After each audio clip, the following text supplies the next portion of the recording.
I think there are a number of problems with current aviation policy for business.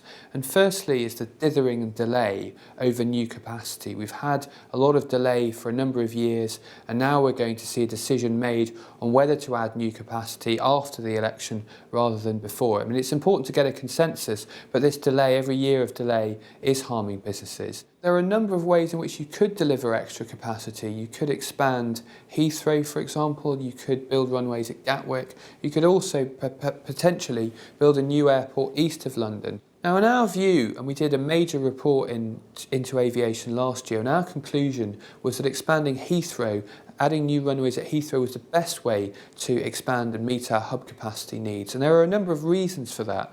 One is cost. It's cheaper to do it at Heathrow than elsewhere, it can be privately financed. A second is time. It would be quicker to do it at Heathrow than to build a new airport in the Thames Estuary. And a third reason is actually Heathrow is very well located for surface access. If you were to close Heathrow, move it east, it would take a lot longer for most people to get to that airport. And also you've got a lot of rail improvements that are going in right now, Crossrail for example, that are going to make Heathrow a much easier airport to access in the future.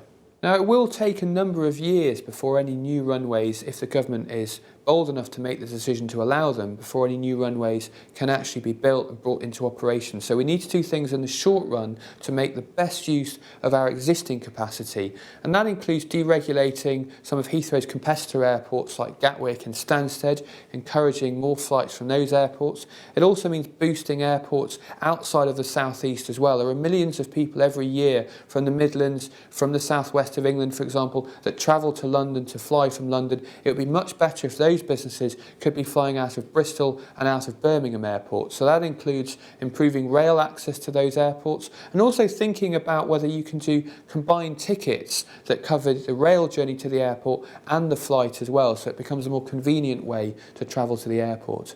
There's also other damaging aspects of current policy. We have the highest taxes on flying of any country in the world, just making it more expensive to get here.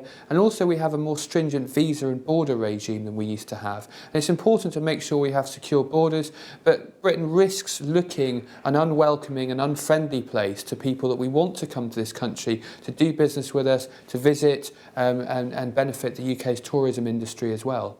Well, ID members would overwhelmingly like to see more direct flights to the high-growth parts of the world like Asia and Latin America. So right now, we did a survey last year, and right now around a third of ID members say that direct flights to these high-growth markets are important to their own business.